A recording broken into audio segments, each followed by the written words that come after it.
that gave the right to have casinos on tribal property.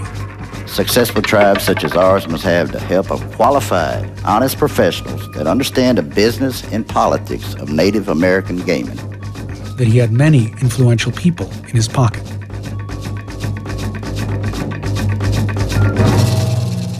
I, George Walker Bush, do solemnly swear that I will faithfully execute the office of President of the United States. So help me God. Congratulations. So help me God. Congratulations. So help me God. Congratulations. So help me God. Congratulations.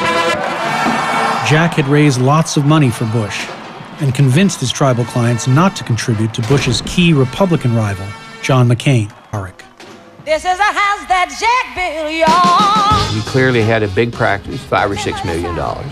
He gave the Indians political cover, casting casinos as enterprise zones. In exchange, Jack made sure that the tribes donated to Grover's think tank. I'd love to work directly with Indian nations. There's some good state think tanks around that put out good work on why we shouldn't be raising taxes. Ralph Reed also wanted a piece of the action. He cashed out of the Christian coalition and wagered his reputation on a new money-making venture. I'm going to be forming a new company called Century Strategies. Century Strategies, a consulting firm with a powerful grassroots network, played a key role in Jack's Indian casino business, working with one tribe to shut down the gambling operations of another. America has a moral crisis that it needs to confront. What we believe is one of the greatest cancers growing on the American body politic. America has a moral crisis that it needs to confront. What we believe is one of the greatest cancers growing on the American body politic. America has a moral crisis that it needs to confront. What we believe is one of the greatest cancers growing on the American body politic. But it would look bad for Reed to take money from casinos. So Jack steered some of the gambling money through Grover, and Grover took a cut. Reed's Century Strategies would rake in nearly $6 million in Indian gaming money. And he'd be paid, through another organization, one or two entities removed, so that Ralph could plead ignorance, ignorance, ignorance, ignorance. The Department of Interior saying, please stop what the Geneban was trying to achieve. Most members who signed the letters as a piggy bank to send over $5 million political causes and candidates, mostly Republican. Some of the biggest recipients were Bob Ney, Tom DeLay, John Doolittle, J.D. Hayworth, Patrick Kennedy, Conrad Burns. This is a guy with so much power and so much connections, especially on the right. And frequently he'll get phone calls and he'll say, this is Tom DeLay, or it's Karl Rove, something like that. Whoever, big name in the White House. The President of the United States. I can remember being at a dinner where Neil Volz sat at the table with me, and he pointed and he said, Jack's going to be up on the dais with the president tonight at one of these Republican galas. And I looked up. Jack Abramoff was up there. That gave him the feeling that he can do anything he wants because all the right people are in his pocket. That's boom, that's boom. Liberal portions in a conservative setting. Liberal portions in a conservative setting. Liberal portions in a conservative setting. If you were a Republican, Signatures was the place to go. Any night of the week, it was hard to get a drink there. You had to shove the Bush staffers aside. Trust me, they were bellied up to the bar at the trough with the best of them. And it's the place that Neil Volz and his friends hung out at. At Signatures, we were able to walk in, be treated like royalty, and it's like, hey, Mr. Volz, this or that, free drinks, free food that you could throw to your friends. So you kind of gotta, walk through Rome to get to the Colosseum, and he's Caesar. So you kind of gotta, walk through Rome to get to the Colosseum, and he's Caesar. As millions rolled into Greenberg Traurig, the law firm gave Abramoff extraordinary freedom, bent its many rules, and made special allowances for Jack's unique relationship with a former staffer of Tom DeLay, Mike Scanlon. Scanlon left DeLay's office and immediately was seen as somebody who Jack was very close to. They were always conniving, they were always scheming. In some ways, they were like a K Street version of the producers. A few weeks ago, you mentioned something to me. I took the concept and have put together a plan that will make serious money.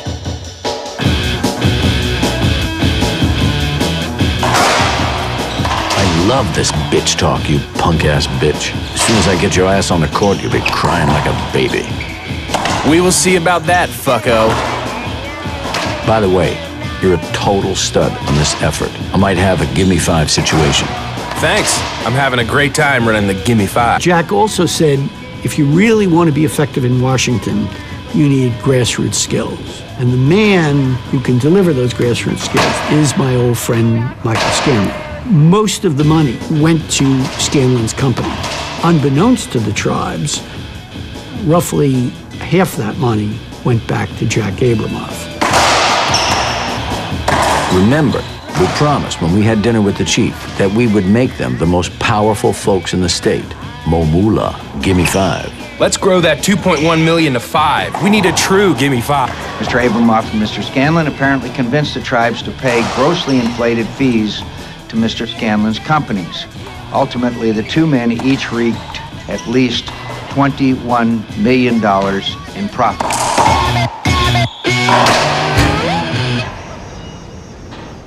In Washington, Jack's huge fees angered rival lobbyists. They began to leak information to the Washington Post's Sue Schmidt. He's representing these Indian tribes and charging millions of dollars, and he's working with this young guy, Mike Scanlon, who came off Tom DeLay's staff. And Scanlon is living like a sultan. We might not have enough to get our candidate enough votes guaranteed to win it, but we can certainly prevent somebody from getting elected. Scanlon's political work paid off. Only a couple of years after he left DeLay's office, Scanlon was flying in private jets, dressing in hand-tailored European suits, and buying more than $20 million in real estate, including a sprawling Rehoboth Beach compound once owned by the DuPonts. This seashore resort was also the site of Scanlon's greatest invention, a think tank called AIC. Tell me how this all began, Mr. Grosh. Were you friends with Mr. Scanlon, or? Yeah, I've known Mr. Scanlon since I was about 14. And your background is a very honorable one, I understand, as a lifeguard. What happened? He approached you in some way? Phone call. And said, do you want to be head of an international corporation? Do you want to be head of an international corporation? Do you want to be head of an international corporation? were you a little surprised when all this information started coming out that you were a director of a internationally respected think tank? Based in sunny Rehoboth Beach, Delaware, the AIC staff is using 21st century technology and decades of experience to make the world a smaller place. The American International Center is a public policy research. What did the AIC do? The whole time I was involved, we rented the first floor of a house and installed some computers. The office for it was the floor under the house I lived in. Something just didn't seem quite right. I opened an account in the name of the American International Center, and the amount, I know it was a six-figure amount, low six figures, and that, I've never seen a check like that in my life, so that really weirded me out. Where's this money coming from? And that much money. Some money flowed in from Indian casinos and out to Ralph Reed to hide the fact that he was being paid by gamblers. Other money flowed in from foreign countries. Other money flowed in from foreign countries. Other money flowed in from foreign countries. Other money flowed in from foreign countries. Brought on a new client, which was this think tank that was out in the Eastern Shore, the head of which was some lifeguard. I didn't know that at the time. And then all of a sudden I realized that wasn't the client. The client was, in fact, the government of Malaysia. Were we trying to hide something? It certainly looked like it. Today the Jews rule this world by proxy. They get others to fight and die for them. Today the Jews rule this world by proxy. They get others to fight and die for them. Today the Jews rule this world by proxy. They get others to fight and die for them. And eventually that developed into a contract between Malaysia to be represented by Greenberg-Traurig and Jack. By law, Jack and Greenberg-Traurig were supposed to register as lobbyists for a foreign government. But Jack found a way around the problem. The Malaysians sent money to the AIC beach house in Rehoboth. Then Dave Grosch sent the money to Greenberg-Traurig. The purpose? Get a meeting with President Bush. The ambassador at that time used to ask me when is the invitation to Prime Minister will be coming, and I said, well, let me ask Jack, and Jack will say, we're working on it. Jack worked on it through his former assistant, Susan Ralston, who had become a special assistant to the president under Karl Rove. So when she was at the White House, of course she was of great help. When she was at the White House, of course she was of great help. When she was at the White House, of course she was of great help. He said, it's Karl Rove. And he said a few words, he hung up the phone and he said, call the ambassador, we got the invitation. I'm quite sure that this visit will be very fruitful. Thank you. So too. Thank you. Jack's firm took in $1 million from Malaysia for delivering the President of the United States. Jack also delivered hundreds of thousands of dollars in campaign cash to the president. That made him a welcome visitor in the White House, as confirmed by these redacted Xerox copies turned over by the Bush administration under court order.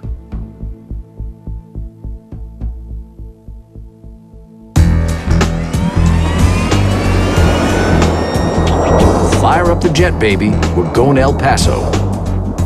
Fire up the jet, baby. We're going to El Paso. That refers to maybe the most cynical campaign involving Indian tribes that they were involved in. Operation Open Door. Operation Open Door. Operation Open Door. Carlos Hisa was the newly elected lieutenant governor of the Tigua tribe of El Paso, Texas. Prior to its closing, the casino had generated $60 million a year in revenues. In the Tigua's misfortune, Abramov saw opportunity, a new Indian client with a desperate need for political help. In a 3-month period, you paid $4.2 million? Yes. Didn't that strike you as wildly exorbitant? No. It was presented to us that this money needed to be paid so that our effort could move. That was my first year as a lieutenant governor. I had no idea how anything worked in Washington. Abramov, being the expert, said it's done like this all the time. This is how things get done in Washington. Said it's done like this all the time. This is how things get done in Washington. Said it's done like this all the time. This is how things get done in Washington. Jack and Ralph Reed conned religious groups to mount an anti-gambling media blitz all over Texas. Gambling lobbyists in Austin are trying to legalize casinos in Texas. The Tigua were collateral damage. The amount of opposition that was there from the religious groups, Christian Coalition and others that were down there to try to close us down was huge. I didn't do it any more than, frankly, anyone else other than those who were involved in the Texas effort to do it, including the governor and the attorney general. When Attorney General John Cornyn ordered the closing of the Tigua casino, Abramov sent him an attaboy campaign contribution. Texas made it clear tonight we need new management in the United States Senate. Even though Jack and Ralph Reed supported Cornyn's closing of the Tigua casino, Jack told the tribe that he was outraged by it. To right such a wrong, Jack couldn't bear to take any money for himself, but Scanlon would have to be paid. Using the Gimme 5 scheme, Scanlon secretly split nearly $4 million with Jack. In a 3-year period, Abramov and Scanlon, $82 million, $82 million, $82 million.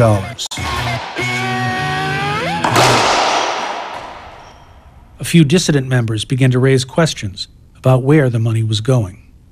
While an Indian country has seen so many con men throughout history, few if any were as skilled as Mr. Abramov and Mr. Scanlon. These D.C. lobbyists were hired, and the looting of the tribal treasury soon followed. By the time it was over in 2004, the tribe had spent approximately $36 million.